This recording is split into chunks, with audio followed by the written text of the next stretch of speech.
Hello everyone, welcome to my YouTube channel AWJ Academy. How are you guys? I hope you all are good. तो दोस्तों, मैं आज आपके सामने आई हूँ एक नया सेशन लेकर।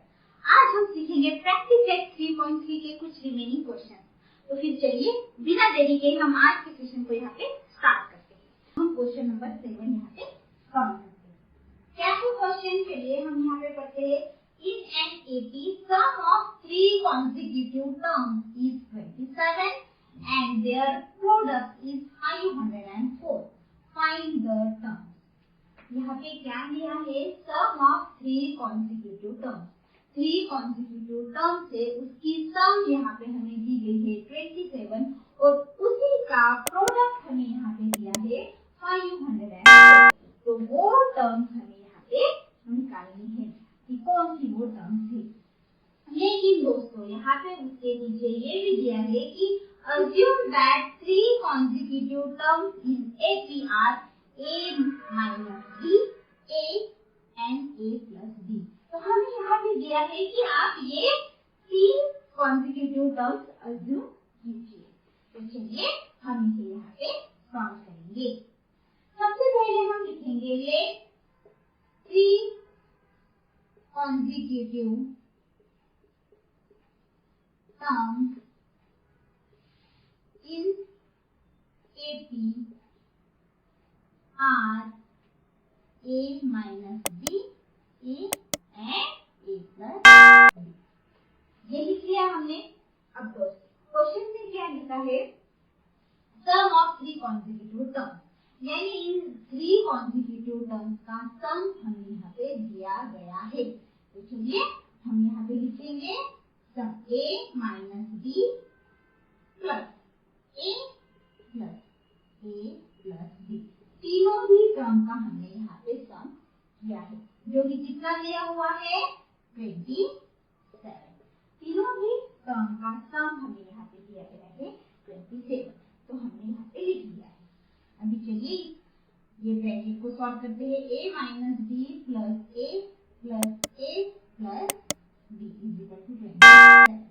यहाँ पे माइनस B और प्लस B होता है कैंसिल। यहाँ पे क्या बचा है? A plus A plus A यानी 3A। 3A is equal to 27। तो A की वैल्यू हमें यहाँ पे मिलेगी 27 डिवाइड बाई 3 यानी A is equal to 9। तो दोस्तों इस तरह से हमने यहाँ पे 3 consecutive terms किए। ऐसा लिख के A की वैल्यू हमने यहाँ पे निकाली है। चलिए अब हमारी दूसरी कंडीशन क्या है क्वेश्चन में कि उनका प्रोडक्ट है 504। तो मैं यहाँ पे लिखती हूँ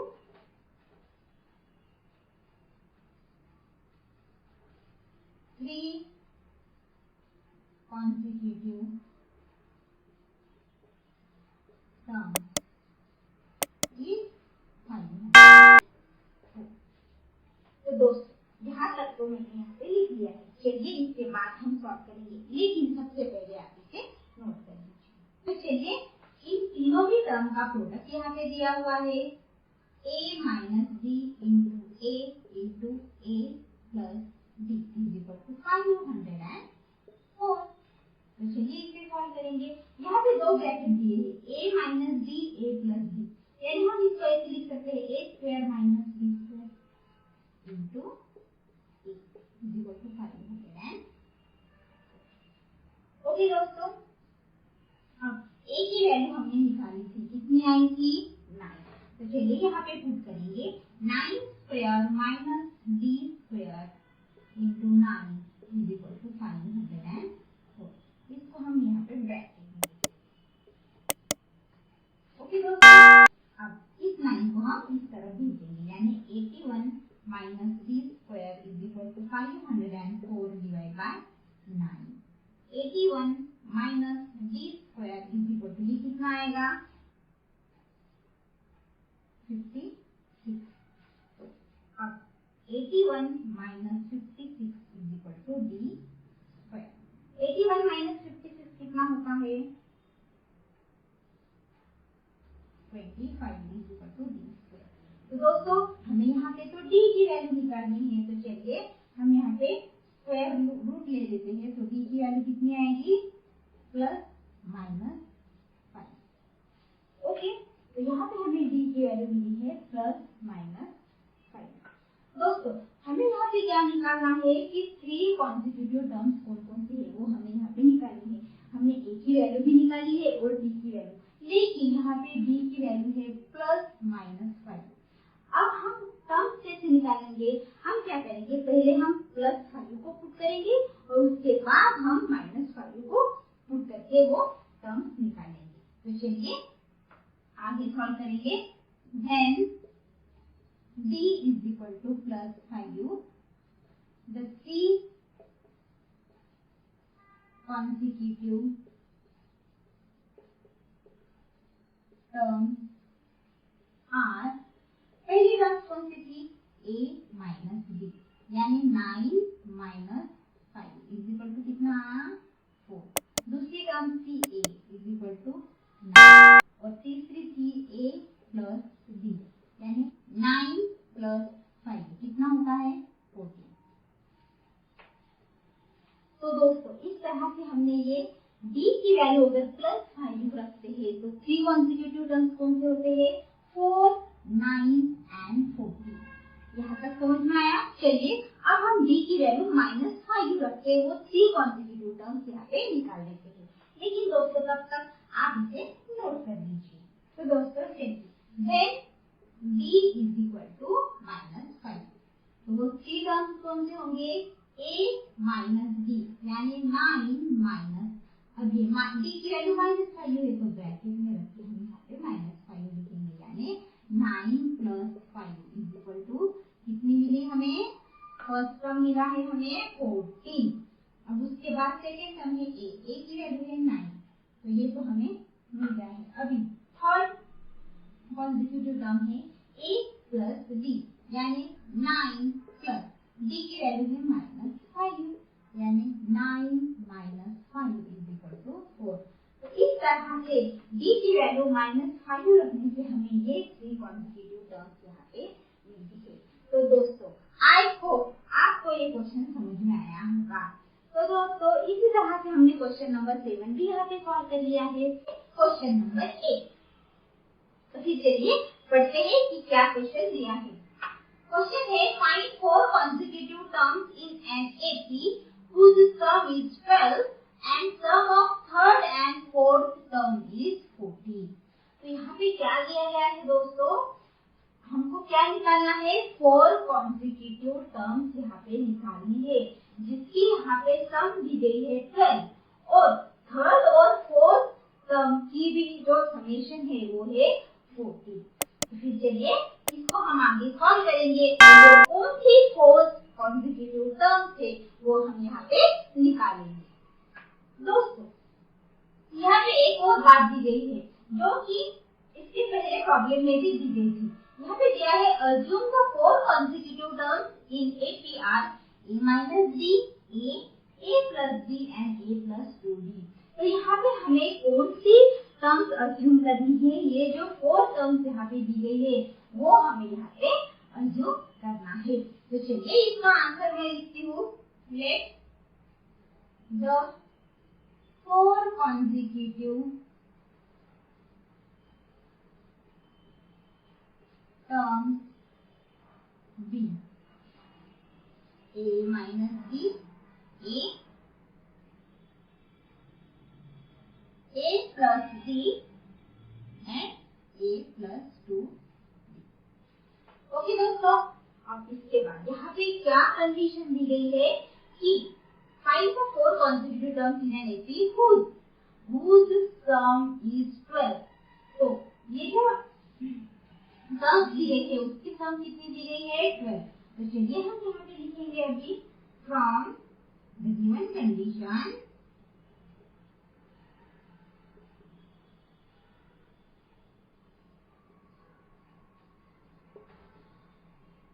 a minus b plus a plus a plus d plus a plus 2d इनका सम कितना है, टोटल है 12। तो यहाँ पे मैं लिखती हूँ 12।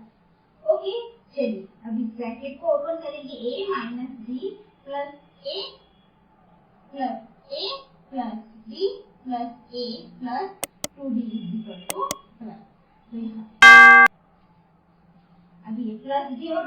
क्या हो जाएगा, कैंसिल। अभी कितने ए यहाँ पे 1 2 3 4, तो यहाँ पे आएगा 4a प्लस डी कितना बचा है 2d इज इक्वल टू 12। यहाँ तक हमने सॉल्व कर लिया है। अब दोस्तों अब हम क्या करेंगे, यहाँ पे है 4, यहाँ पे है 2 और यहाँ पे है 12, तो ये सब 2 से डिवाइड होते हैं, तो चलिए फिर इसे हम 2 से डिवाइड कर लेंगे।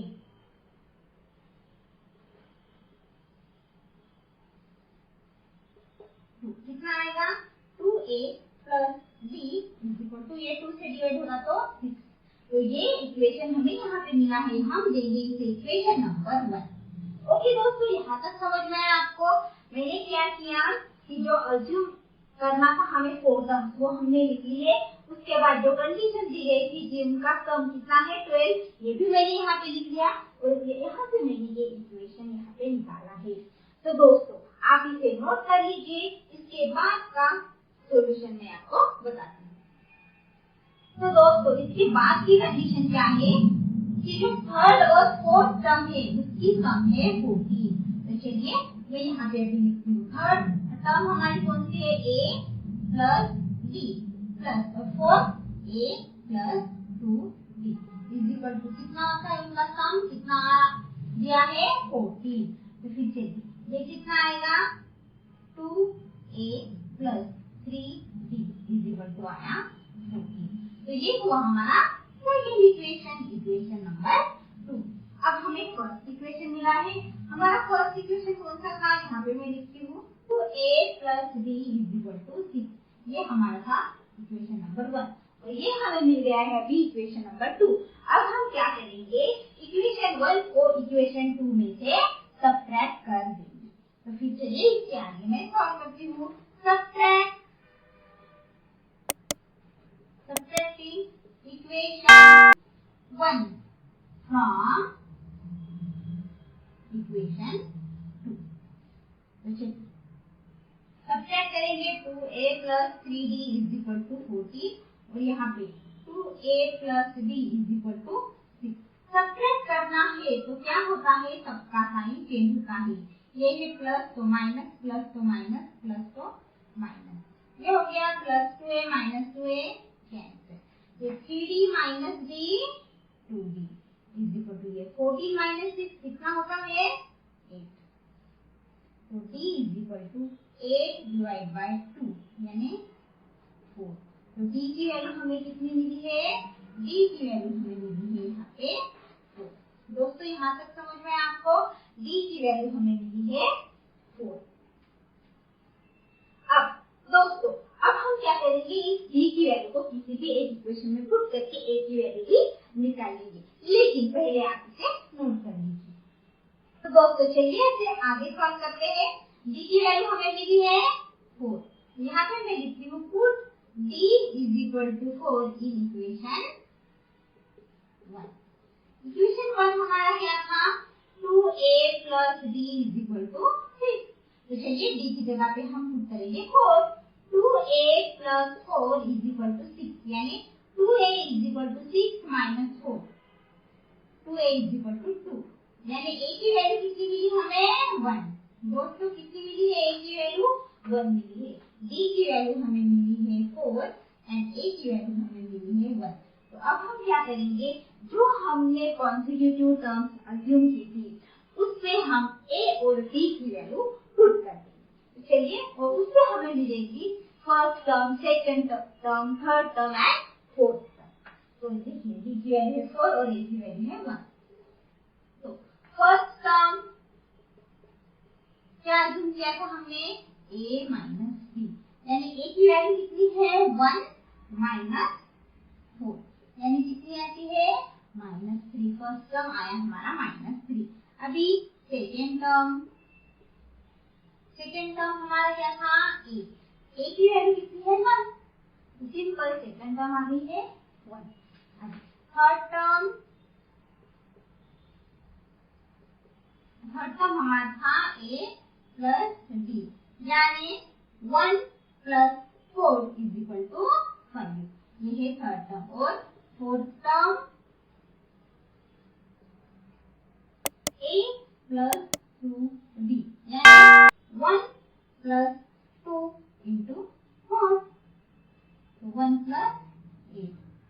यानी 9। तो दोस्तों इस प्रकार से हमने चारों भी टर्म्स यहाँ पे निकाल लिए, 4 कॉन्सिक्यूटिव टर्म्स, -3, 1, 5 एंड 9। ये हमारे 4 कॉन्सिक्यूटिव टर्म्स हमने यहाँ पे निकाल लिया है। दोस्तों आई होप आपको ये क्वेश्चन समझ में आया होगा। दोस्तों आप इसे पहले नोट कर लीजिए, इसके बाद का एग्जाम्पल मैं आपको सॉल्व करके दूंगी। तो दोस्तों चलिए अब हम देखेंगे क्वेश्चन नंबर 9 और प्रैक्टिस सेट 3.3 का ये लास्ट क्वेश्चन। तो चलिए इसे पढ़ते हैं और सॉल्व करते हैं। क्या है question? If the 9th term of an AP is 0, then show that the 29th term is twice the 19th term. दोस्तों हमें यहाँ पे क्या दिया है कि 9 जो टर्म है वो है 0 और यहाँ पे हमें शो करना है, क्या शो करना है कि 29th term is twice the 19th term. तो फिर चलिए हम इसे शो करेंगे। अब दोस्तों मैं यहाँ पे लिखती हूँ let the first term be A. First term को हम A मानते हैं ना हमेशा। The first term be A and the common difference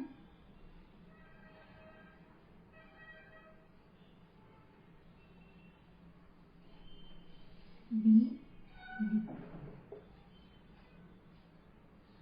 okay दोस्तों ये हमने यहाँ पे लिख दिया है। अब यहाँ पे क्या दिया है? 9th term of an AP is 0, यानी T9 यहाँ पे दिया गया है 0। दोस्तों ये हमने यहाँ पे लिख दिया है। चलिए अब हम यहाँ पे फॉर्मूला लगाएंगे हमारा Tn A plus n minus into D। ये कॉमन हमारा फॉर्मूला है जो मैंने यहाँ पे लगा दिया है। अभी Tn की जगह पे मैं यहाँ पे लिखूंगी T9 A plus 9 minus 1 into D। T9 कितना है? 0, यहाँ पे 0 A plus 8 D।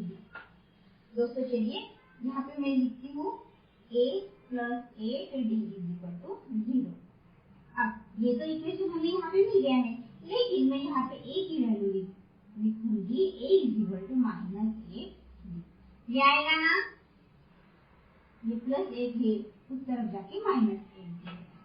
ओके दोस्तों ये मैंने यहाँ पे लिख लिया है। अब हमें क्या करना है कि 29th टर्म ये ट्वाइस है 19th टर्म के, ये हमें यहाँ पे शो करना है।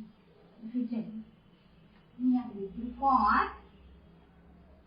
19th टर्म, पहले 19। ओके दोस्तों formula Tn is equal to A plus n minus 1 into D। अब यहाँ पे T19 is equal to A plus 19 minus 1 into D। T19 is equal to A plus 18। दोस्तों अगर आप देखो यहाँ पे A की वैल्यू लिखी है मैंने -8D, तो यहाँ पे हम A की जगह पे क्या लिखेंगे? -8D। तो T19 is equal to -8D plus 18D, यानी T19 is equal to 10D। हमें यहाँ पे ये मिल गया है, T19 is equal to 10D। दोस्तों यहाँ तक आपको समझ में आया है? तो फिर चलिए आप इसे नोट कर लीजिए, इसके बाद का सॉल्यूशन मैं आपको बताती हूँ। यहाँ पे हमारा T19 is equal to 10D आ गया है। अब हम यहाँ पे 29 टर्म के लिए लिखेंगे for 29 term formula Tn is equal to A plus n minus 1 into D। यहाँ पे लिखेंगे T29 is equal to A plus 29 minus 1 into D। अब ये as it is equal to A plus 28D। Okay दोस्तों अब A की जगह पे क्या रखेंगे हम? -8D और ये प्लस 28D। ये कितना आएगा? T29 is equal to plus 20D। कितना आया? T29 plus 20D। अब हम T29 को कैसे लिखेंगे? देखिए मैं यहाँ पे लिखती हूँ, ध्यान दीजिए T29 is equal to 20D, यानी 2 into 10 में 20 को लिख सकती हूँ, है कि नहीं? 2 into 10 में 20 को लिख सकती हूँ, और ये D एज इट इज यहाँ पे 2 into 10D। दोस्तों देखिए, मैंने ऐसा क्यों लिखा? क्योंकि 10D मतलब क्या है हमारा? T19 है, तो यहाँ पे 2 into T19। तो हमें क्या शो करना था कि 29 term is twice the 19 term. देखिए 29 term is twice the 19 term, है कि नहीं? शो हो गया हमारा, ये हुआ हमारा आंसर। तो हम यहाँ पे लिखेंगे कि 29th term is twice the 19th term। Okay दोस्तों, तो ये हुआ इस क्वेश्चन का पूरा आंसर, आप इसे नोट कर लीजिए। तो दोस्तों इसी के साथ ही मैं आज का सेशन यहाँ पे स्टॉप करती हूँ। कैसा लगा मेरा सेशन कमेंट में जरूर लिख के बताइए, और अगर कुछ दिक्कत है तो कमेंट में वो भी लिख के बताइए, मैं आपकी वो प्रॉब्लम सॉल्व करके दूंगी। दोस्तों अगर मेरे वीडियोस आपको अच्छे लगते हैं तो मेरे वीडियो को लाइक कीजिए, और ऐसे ही वीडियो आप अगर देखना चाहते हैं तो मेरे चैनल AWJ Academy को जरूर सब्सक्राइब कीजिए। हम मिलते हैं अगले वीडियो में। Thank you so much.